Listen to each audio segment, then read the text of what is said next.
Hey, welcome back to my YouTube channel. I'm Dr. Emily. I'm a sex educator, sex therapist, host of the longest running sex podcast for over 15 years, Sex with Emily. Now, I know this environment looks a little bit different than my usual podcast setup. This is a new series called Ask Emily. I'm here to answer all of your questions. All you have to do is you have to subscribe, turn on post notifications, and then comment below because I'm going to be answering the most requested questions from all of you. I'm here for you. Let's get into it.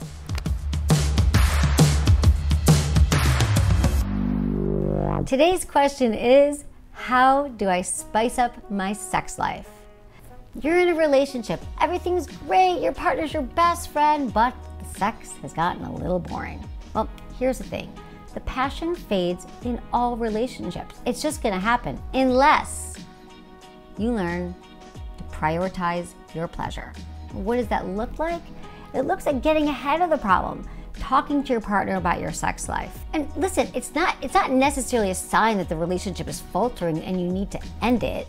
It just means that you need to have some conversation around sex. So today I'm gonna give you some tips, a little dose of stimulation, some things to spice it up, some novelty, variety, all the elements you need to bring back the spark. Talk about your sex life. You know, I always say communication is a lubrication. Well, it's true. The more couples that talk about their sex life, guess what? They have better sex. They have more interesting sex. So get together with your partner and talk about some things. What's on your sexual menu? What's on your sexual bucket list? You can even download our free yes, no, maybe list on our website. That's going to give you quite a menu to decide what you guys want to order next. Schedule sex. I know scheduling sex can sound like the least sexy thing on the planet, but couples who schedule sex, guess what? They actually make sure this sex is going to happen. Go ahead, put face sitting on your calendar. Do it. See what happens. When you know that you have time set aside for sex, that you don't have to be worrying every other day of the week, are we gonna have sex tonight? Is sex gonna happen? And then it becomes something that you can look forward to. And then you get to figure out, what do we wanna try next time we have sex? And then you can talk about it ahead of time, you have a sexual plan, and you have the excitement leading up to this special night. Try some dirty talk. I know, you're thinking, oh God, but it's so awkward. Well, just practice. You can practice in the shower.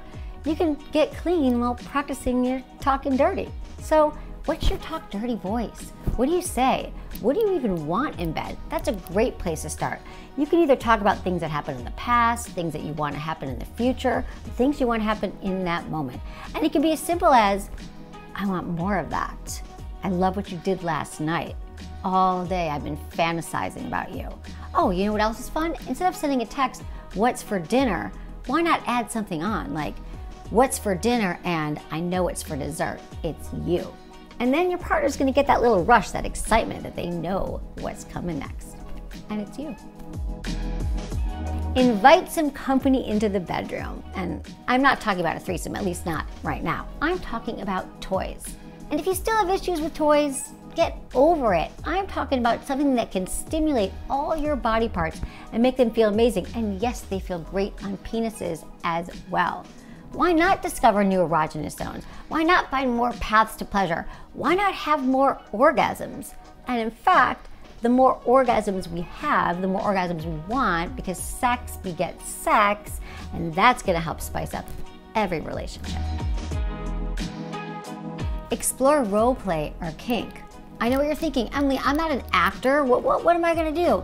It's not about that. It's about playing with your partner and variety and trying something new. You know what's an easy one? With role play, a little sexy stranger action. You agree to be at a bar and you get to change your name and pretend you just met. And then you'll even be able to channel those butterflies that you had the first time you were together.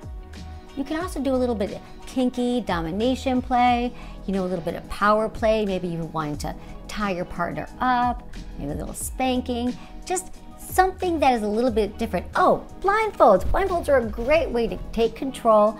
And then when you're the person blindfolded, you really don't know what's gonna happen next. And guess what? That can be really hot.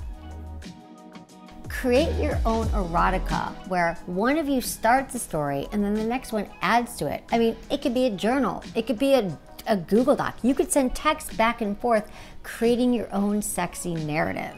And this is a way to not only share what kind of fantasies are on your mind, but get each other really excited until you get to see each other again and really reenact the story that you created.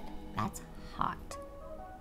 So I hope you're feeling inspired and maybe even a little turned on. You could just take one of those tips or maybe do all 5. Hey, I'm cool with that, unless you're really inspired. Well, if you are, be sure to drop a like below.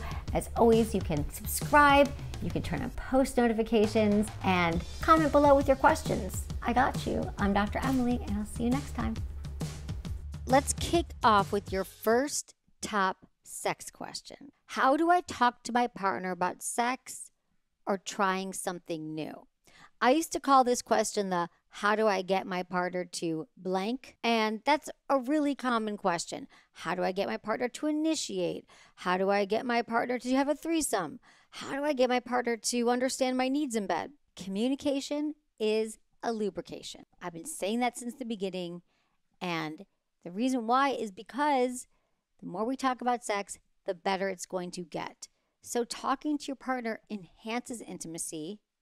You're going to get the variety that you need, and you're going to have more satisfaction in the bedroom and more pleasure, which is what I'm all about here. So how do you start? Well, what I found in a relationship, usually there's one person who's leading the charge, who's like, I know that our sex life isn't what it can be, and I got to get my partner on board. And I just want to say that if you're in a relationship, you are 50% of that relationship. And so there really shouldn't be just one of you leading the charge. But what I understand is that someone's got to start the conversation. Well, I'm just going to start by reviewing my top tip for having awkward conversations. The first, it's the 3 T's, and that is timing, turf, and tone. Timing. You want to have this conversation when you are not halt, hungry, angry, lonely, or tired. You're chilling out, you're in a good space, you're feeling good, hanging out with your partner. And the other thing is your tone. Your tone is light and curious and supportive. And the last thing is turf. You want to have any of these conversations about sex outside the bedroom. Great to do it when you are hanging out, maybe you're on a road trip, because then you don't have to be making that awkward eye contact, but you still can have a conversation in privacy or when you're walking the dog. So timing, turf, and tone, remember that. Contrary to what we were told growing up, did you have the talk yet? Did your parents have the talk with you? We somehow think that a sex talk is a one-time conversation.